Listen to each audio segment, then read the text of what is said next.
السلام عليكم ورحمة الله وبركاته. حبايبي الحلوين، عاملين ايه؟ يا رب تكونوا كلكم بألف خير يا رب. ازيكم يا بنات؟ وحشتوني وحشتوني وحشتوني من الفيديو اللي فات والله. النهاردة ان شاء الله الفيديو كده مختلف زي ما قلت لكم، ان انا عاملة كده اختلاف شوية في الفيديو. صور لكم بقى الجنينة فيها مانجا وفيها البرتقال وفيها الليمون وفيها كل حاجة، بسم الله ما شاء الله. بس قبل ما نبدأ الفيديو زي ما اتعودنا نصلي على سيدنا محمد ونذكر الله، الا بذكر الله تطمئن القلوب. ولو انت بقى اول مره تشوفي قناتي يا ريت كده تشوفي القناه، ولو عجبتك تنوريني بالاشتراك. واهلا وسهلا بكل اللي دخل قناتي جديد، نورتوني وشرفتوني. طبعا يا بنات النهارده ايه؟ تفريزات رمضان، واهم تفريزات بصراحه انا بالنسبه لي اهم حاجه في تفريزات رمضان هي المانجا. فابو زياد قال لي يلا بينا كده نروح الجنينه وتنقي بقى المانجا اللي انت عايزاها، وكمان تشوفي الانواع كلها. قلت له خلاص تمام، وفعلا نزلنا انا والبنات وهو ورحنا ايه الجنينه، وحطيت لكم كمان المقطع واحنا رايحين. تمام كده يا بنات. بصوا المانجا ما شاء الله، دي المانجا الزبديه على الشجر. هم بيقولوا احنا مش بنقطعها، هي بتقع لوحدها وكده. بسم الله ما شاء الله. عندهم بقى جميع انواع المانجا، بصوا ما شاء الله. وكمان الاستفندي ولسه صغنن، والبرتقال برضو، وكمان الليمون ما شاء الله. بصوا انا ايه ماسكه كده المانجايه، بصراحه شكلها تحفه على الشجره. انا كنت عايزه كده اعدي الناحيه التانية، بس بصراحه خفت لان برضو المنظر شكله يعني يخوف شويه صراحه. دي اكيد بالليل دي شكلها يخوف صراحه. بس هي ايه فيها كل خيرات ربنا، بسم الله ما شاء الله، ربنا يبارك لهم. يعني فيها كل حاجه زي ما وريتكم كده، والليمون كده لسه خضار كده وصغنن ما شاء الله. فجبت بقى ايه كل اللي عندهم.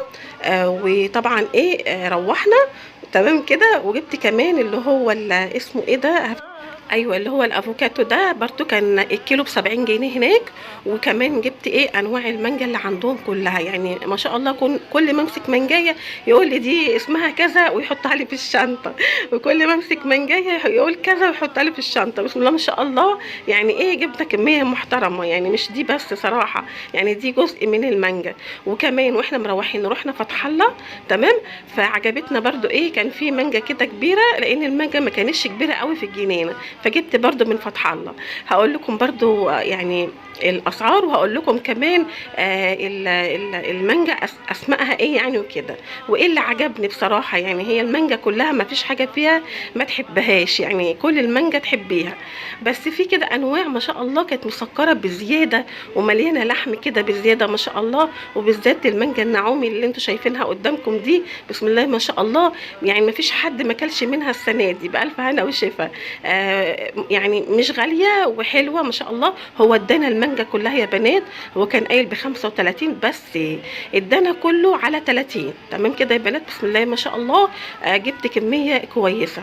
طبعا ايه بعدها على طول مباشره انا تعبت تمام كده. فقعدت بقى شويه عقبال ما ايه عملت المانجا وكده. بس الحمد لله اول ما بقيت افضل قلت ايه اصور بقى معاكم تفريزات المانجا، عشان انا وعدتكم بالفيديو ده. ويا رب كده يكون المقطع بتاع الجنينه عجبكم، ولو عجبكم برضو قولوا لي عجبكم ولا لا. تمام كده يا بنات. فيلا بينا نخش بقى المطبخ. طبعا انا هغسل المانجا. المانجا يا بنات لازم تتغسل بفرشه، الحته اللي فوق دي بتبقى مليانه تراب وطينه وحاجات مش حلوه، فلازم فرشه. تمام كده. اغسلي المانجا كويس، مش عشان هاخد القشر. انا يا بنات مبدأ القشر بالنسبه لي انا ما بعملوش، يعني ما اعملوش عصير. فانت عايزه تجربي دي حريه شخصيه، فانت حره. انا ما بعملش قشر المانجا يا بنات. تمام كده. انا بعمل قشر المانجا برميه، ما بعملوش. طبيعي ان احنا طول عمرنا بناكل المانجا ونرمي القشر عادي. طبعا واحنا راجعين من من فتح الله. طبعا ايه هو ابو زياد قال لي يعني لو عايزه علب وكده استني وانا هجيب لك علب. فجاب لي ايه العلب ديت من المنشيه يا بنات من اسكندريه. بسم الله ما شاء الله. ال50 علبه بالغطا طبعا كانوا عاملين 150 جنيه. تمام كده. يعني انا حضرت كل حاجه قدامي، إن يعني اللي انا هعمل فيها اللي انا هخزن فيها سواء علب او اكياس. تمام كده. لازم تكون كل حاجتك جاهزه، مش تعملي مثلا وتتفاجئي ان انت ما عندكش اكياس تفرزي فيها او علب تفرزي فيها. لازم تكوني عارفه ايه اللي موجود عندك وايه لا. تمام كده. فابو زياد ربنا يا رب يخليه لي ويبارك لي في عمره يا رب، اللهم امين يا رب العالمين. جاب لي العلب ديت ان انا ايه يعني بحط بقى قطع، وهشوفه دلوقتي في الفيديو. او ممكن اكياس براحتك. فانت شوفي برضو ايه اللي انت بترتاحي فيه. لكن انا كل سنه بعمل في علب وبعمل في اكياس الاتنين. العلبه بقى الحلوه الجميله دي كانت بتاعه فرخه كده كامله. يعني انت لو خارجه ممكن تعملي مثلا فرخه كده بحالها وتحطيها فيها، او متبلها مثلا في الفريزر ممكن تحطيها برضو فيها. تمام كده. وكمان الشلمون المانجا، يعني هو بصوا عمل كل حاجه صراحه. جاب كمان شلمون المانجا، الشلمون اللي هو الكبير ده، عشان لو مانجا قطع وكده تعدي منها. وكمان جاب لي ايه الاكياس دي. تمام كده يا بنات. تمام كده. يلا بينا بقى نشوف المانجا ونشوف اسماء المانجا وكمان ايه اللي عجبني وايه اللي ما عجبنيش. بصوا يا بنات، ما شاء الله المانجا انا غسلتها بالفرشه بصوا خليتها زي الفل. مش عشان برضو زي ما قلت لكم اخد القشر، لا انا بغسلها عشان وانا بقشرها ما يعديش اي حاجه مش نضيفه عليها على اللحم بتاعها. لكن القشر لا، انا مش بعمل القشر يا بنات. دي المانجا ديت اللي هي في ايدي دلوقتي، دي اول واحده، دي التيمور. عايزه اقول لكم تحفه يا بنات، ومسكره ومليانه لحم وليها ريحه ما شاء الله، تحفه تحفه. دي المانجايه التانية دي مانجايه هندي برضو تحفه، عجبتني بصراحه، برضو مسكره بس لحمها مش كتير. تمام كده. دي للاكل، التيمور للاكل والهندي للاكل. ودي كمان اسمها الخد الجميل، حلوه وجميله بس برضو ما عجبتنيش قوي. دي بقى اللي هي الهندي، هندي ملوكي، اللي هي الطويله دي، ريحتها جميله ومليانه لحم ومسكره. بصوا تحفه يا بنات. هي طويله كده شكل ايه، شكل البطاطايه، برضو حلوه وجميله جدا. ودي طبعا المانجا الكيت اللي انتوا عارفينها طبعا، كلكم عارفين. تمام كده. ودي بقى المانجايه اللي مليانه لحم، مانجايه اسمها دبشه، هي اسمها والله دبشه، هو قال لي كده. تمام. في منها اكبر من كده كمان اسمها دبشه، ريحه وطعم ولحم وكل حاجه. ودي طبعا والمانجا دي طبعا كلنا عارفينها اللي هي ايه، النعومي، تحفه برضو يا بنات، مليانه لحم وتخزنيها وجميله. تمام كده. وديت كمان المانجايه الصفرا دي، المانجايه دي كانت عويسي برضو، حلوه وطعم وريحه وكل حاجه ما شاء الله. وكمان هي ملكه المانجا عامه، هي الزبديه ما شاء الله اللي هي قدامكم ديت. هنقشرها مع بعض. عايزه تقشريها قشريها، عايزه تشيليها بحالها شيليها. يعني بصوا هي بتعمل اي حاجه، هي في الاخر مانجا وجميله سليمه جميله، مقطعاها جميل. بس انا توفيرا للوقت وتوفيرا كمان لما يجي ان شاء الله رمضان باذن الله تعالى، يبقى ايه الحاجه قدامي جاهزه. وانتوا طبعا شفتوا الفيديو رمضان اللي فات انا عملت ايه في تفريزات المانجا، بعمل قطع وبعمل طبعا لو انا هعمل كنافه وبشيل قطع بحالها، وهشوفوا برضو ايه معايا في الفيديو. فتوفيرا للوقت يعني. لكن انت لو شلتيها سليمه وجيتي تطلعيها مثلا يا دوبك كده تحت الحنفيه وتقشريها بالقشره هتبقى حلوه. او لو شلتيها مثلا قطع وبرضو عايزه تقطعيها برضو باي شكل برضو هتقطعيها. بس ايه يعني انا بالنسبه لي بحب كده، بحب ان انا اقطعها قطع واقطعها شرايح كده برضو سمبوكسات كده عشان الكنافه. فانت ايه كيفما تشائين. المانجا دي يعني اعملي فيها كل حاجه. تمام كده. دي المانجا الكيت برضو ما شاء الله مليانه لحم وجميله، وتقريبا هي اللي بتبقى اخر المانجا. تمام كده. هي المانجا الزبده خلاص يا بنات، اخر 9 مش هيبقى فيه مانجا زبديه. تمام كده. لكن المانجا اللي هتبقى موجوده دلوقتي هو قال المانجا اللي هي الكيت، وكمان المانجا اللي هي الدبشه اللي هي شايفينها الكبيره قوي دي، هي اسمها دبشه، هو قال لي كده ماشي. وبرده المانجا الزبديه لو عايزه تلحقي بقى وتجيبي هاتي من دلوقتي، لانها كمان حجمها ما بقاش كبير وكمان قربت تخلص. تمام كده. فاللي عايز بقى المانجا يلحق، لان اللي هيبقى بعد كده موجود الكيت واللي هي ايه الدبشه دي. تمام كده. بنات النعومي برضو هتخلص برضو. تمام كده. تمام كده. طبعا هقشرها عشان الوقت وعشان برضو انتوا ايه ما تملوش وتزهقوا مني. فايه هقشرها ونرجع تاني نشوف هنفرزها ايه ازاي. طبعا هعمل عصير وهعمل شرايح وهعمل كمان مكعبات وايه، وهعمل اشكال كتيره. ليه؟ زي ما قلت لكم توفيرا للوقت.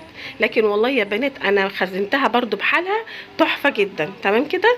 طبعا انا كنت بعمل الفيديو والله وانا تعبانه يعني، والله العظيم فعلا يعني عشان كده قشرت كده منجايه ولا منجايتين وما قدرتش اقف، يعني ما قدرتش اكمل، فقعدت بقى في الصاله وكده وقشرت بقيه المانجا بتاعتي.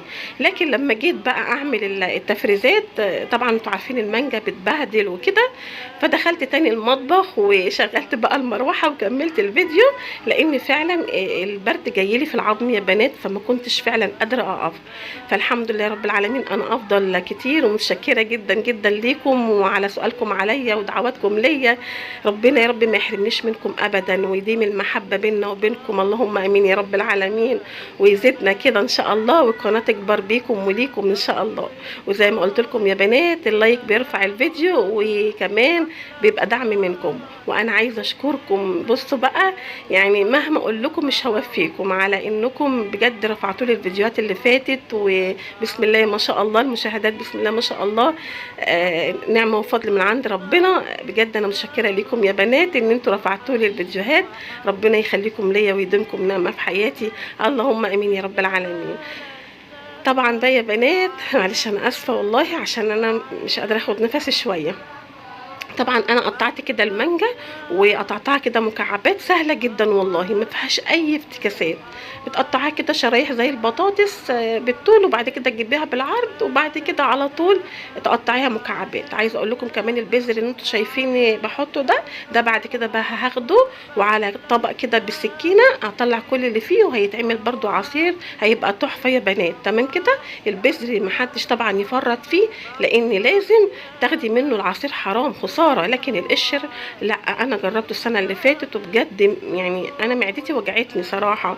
فدي حريه شخصيه، حابه تجربي جربي، مش حابه براحتك برضو. فالاكل يا بنات اذواق. تمام كده بس. فانا بقول لكم على طريقتي. طبعا ما شاء الله عملت قدامكم كده القطع، وكمان هحط كده برضو المانجايه قطع بحالها.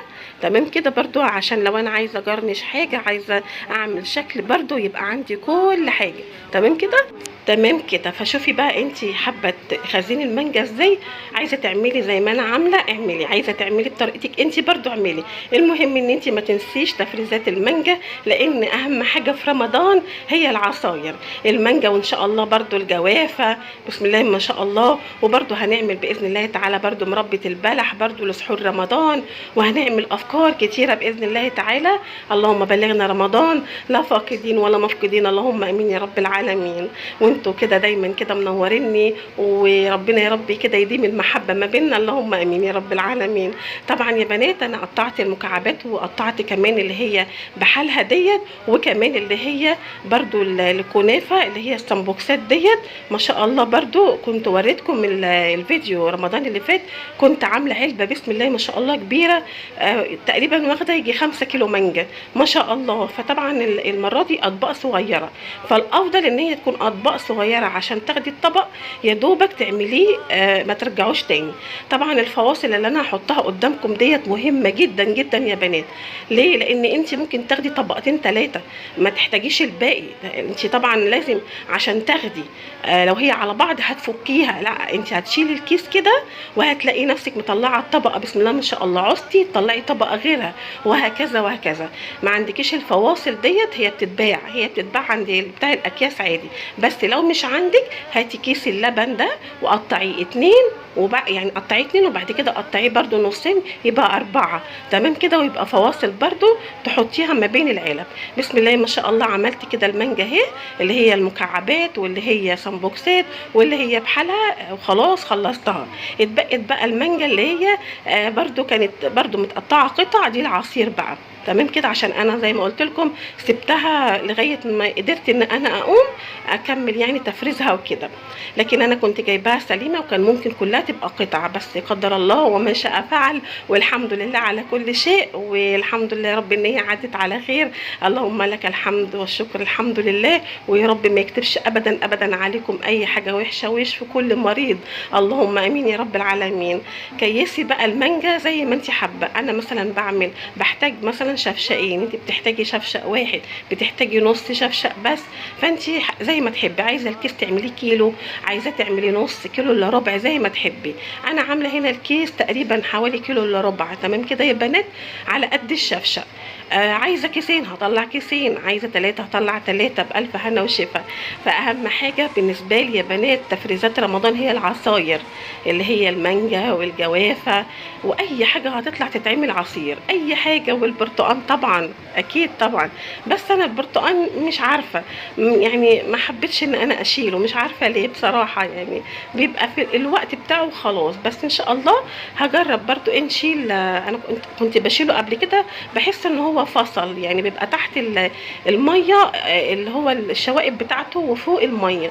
فانا هنجرب برضو نعمل كده ازازتين ولا حاجه، برضو تبقى ايه تحت العجز والطلب كده. لكن هو مش اساسي عندي التخزين بتاعه، تمام كده. بس انت لو حابه تخزنيه خزنيه. ماما بتقولي ان هو لو الشال بحاله زي الليمون كده بيبقى حلو، وممكن نجربه برضو بطريقه ماما باذن الله تعالى. طبعا هحط كده المانجا كلها في الاكياس وهدخلها بقى الفريزر. وعقبال كل سنه كده، وعقبال كل سنه كده واحنا بنخزن المانجا مع بعض لشهر رمضان وغير رمضان. وكمان يا بنات من التفريزات اللي انا بحبها جدا جدا هي الفراوله، بحب الفراوله جدا. عايزه اقول لكم كمان ان انا كنت جايبه رايب، وعملت حطيت الرايب في الخلاط وحطيت عليه حبه مانجا كده محترمين، وبقى زبادو بقى، وحطي حبه عسل بقى زبادو مانجا تحفه تحفه تحفه. فبصوا بقى المانجا دي اعملي بيها اشكال والوان، اعملي بيها ايس كريم، واعملي بيها حلويات كنافه كيك اللي انت حابه اعمليه. فهي وجودها في البيت شيء مهم. انا بحبها جدا. لا يمكن يعدي السنة إلا لما بخزنها، الحمد لله اللهم لك الحمد، دمها علينا نعمة يا رب جميعا واحفظها من الزوال.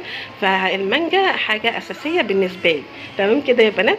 فزي ما قلت لكم زبادي على مانجا على حبة عسل كده بيبقى تحفة تحفة. فما شاء الله كده هحط بقى اغطي العلب وهشيلها بقى على الفريزر على طول. ويبقى كده الفيديو بتاعنا خلص يا بنات. يا رب يكون عجبكم كده واستمتعتم بأول الفيديو كده والجنينة بتاعت المانجا. ولو استفدتم منه وعجبكم ما تنسوش طبعا ان انتوا تحطوا اللايك بتاع الفيديو عشان الفيديو يشوفوا اكبر عدد ان شاء الله، والقناه تتعرف اكتر واكتر باذن الله تعالى.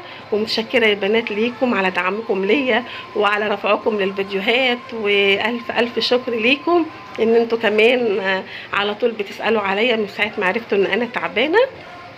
حبيبتي ام معتز ربنا يا رب يخليكي ليا، كل شويه تدخل وتكتب لي عامله ايه اخبارك وتطمئن عليا. ام ابراهيم واسيل وام محمد وام عمر وكلكم والله على راسي من فوق، كلكم حبايبي. وزي ما قلت لكم اخف بس كده شويه ان شاء الله، واكتب كده اساميكم كلها كلها واقولها كده واشكركم كلكم. ويا رب يديم المحبه وكل حاجه حلوه ما بيننا، اللهم امين يا رب العالمين. ويديمنا كده نعمه في حياه بعض، اللهم امين يا رب العالمين. وانتظروا ان شاء الله فيديو حلو جدا جدا باذن الله تعالى، واشوفكم فيديو جديد. بحبكم في الله، والسلام عليكم ورحمه الله وبركاته.